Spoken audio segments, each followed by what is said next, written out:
Bonjour, aujourd'hui je voudrais vous parler de la peur et de l'angoisse. La peur et l'angoisse sont déjà deux mots différents, donc c'est deux mots qu'il faut bien comprendre et ne pas mélanger. La peur est quelque chose de naturel. L'angoisse est créée par notre imagination. L'angoisse, c'est la peur exagérée, la peur dramatisée, la peur exaltée. Alors, comment faire la différence et comment arriver à se calmer? Alors, vous savez que nous avons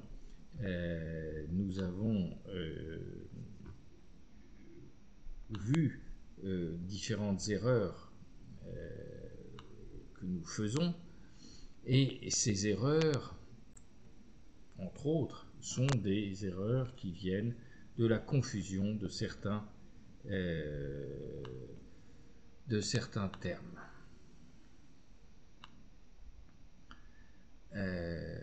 Donc, ces termes que nous avons vus, ces termes sont les suivants.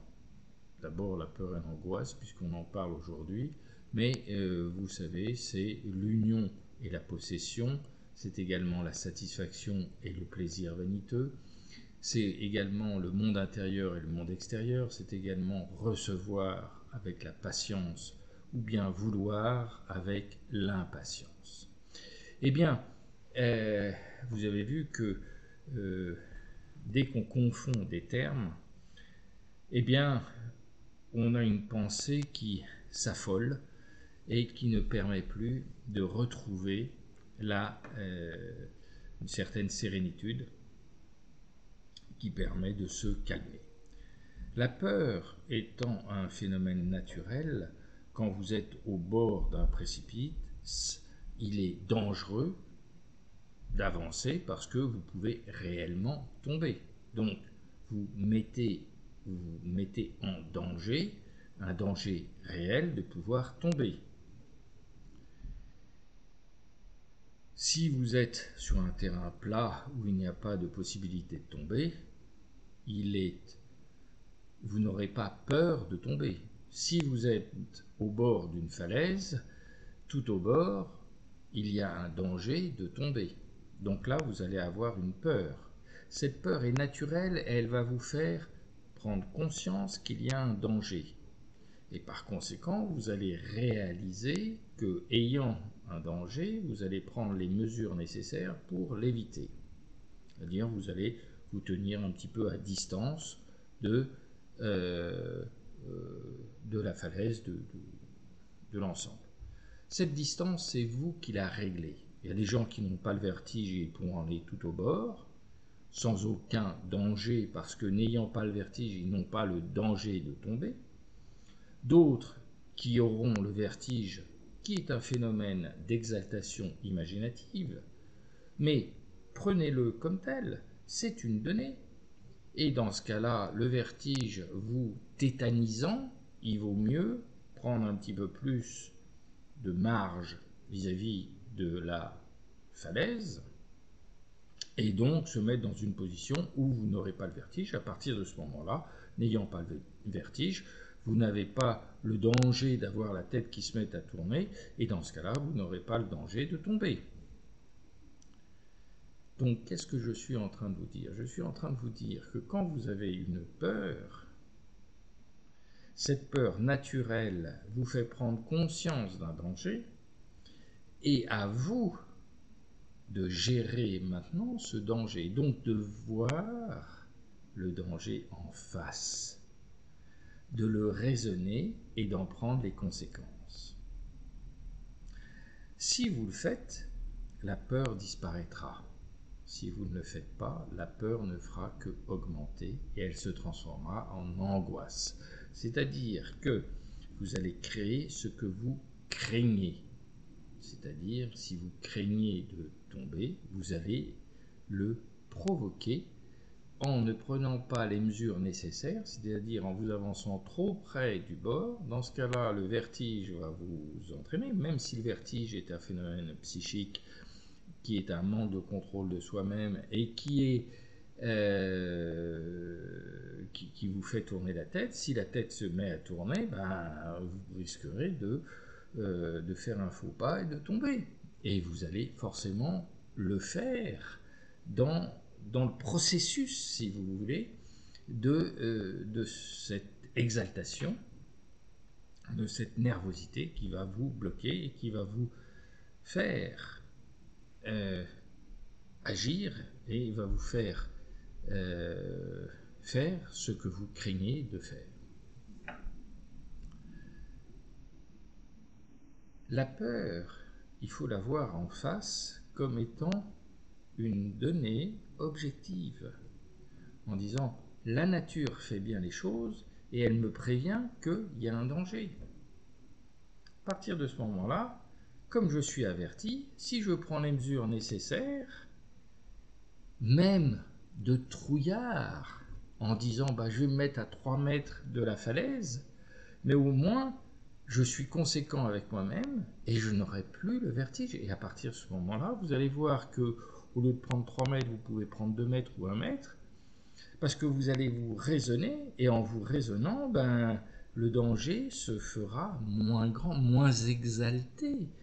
Exalté, c'est-à-dire exagéré. Donc s'il est moins exagéré, il sera moins inquiétant. Et étant moins inquiétant, ça vous permettra de vous rapprocher du bord tout en étant sans danger.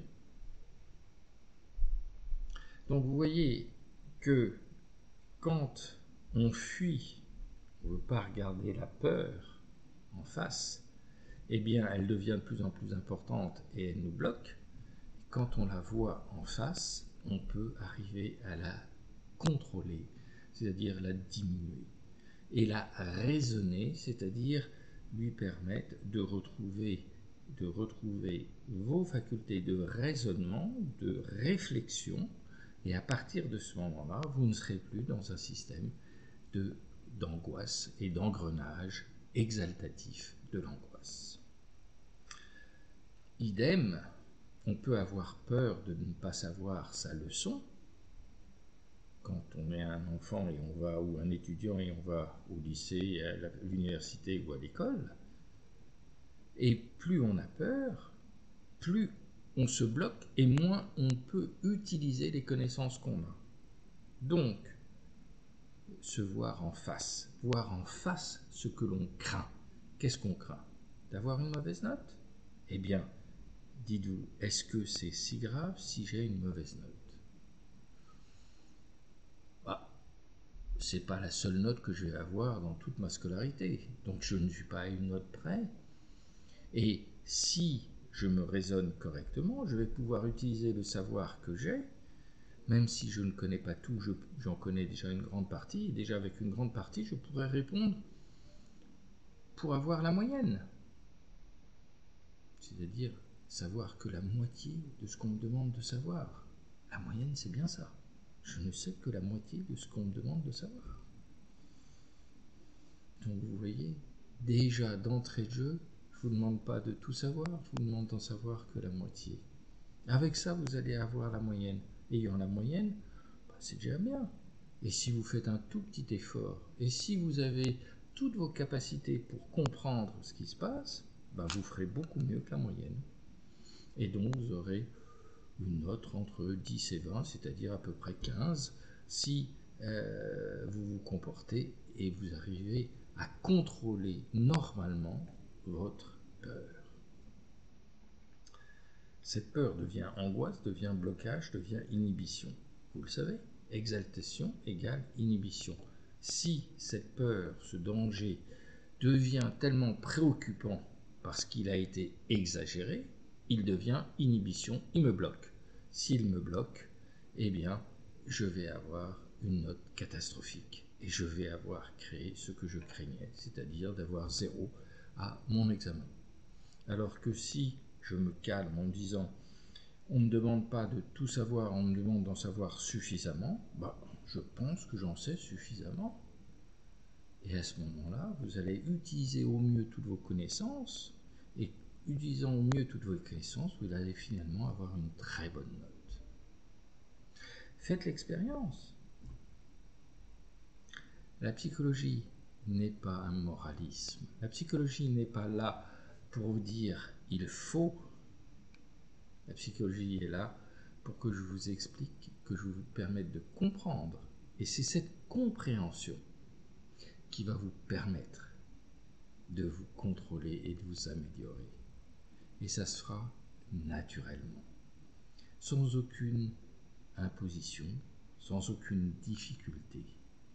Si c'est difficile, c'est que vous le faites mal. Il n'y a rien de difficile en psychologie. Si vous commencez par vous inquiéter, je dois faire ceci, je dois faire cela, c'est fini, c'est plus de la psychologie.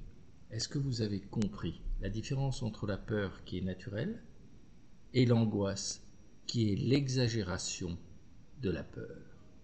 Si vous avez compris ça, vous allez pouvoir maîtriser votre peur sans problème et vous ne serez plus angoissé. Bonne journée, merci.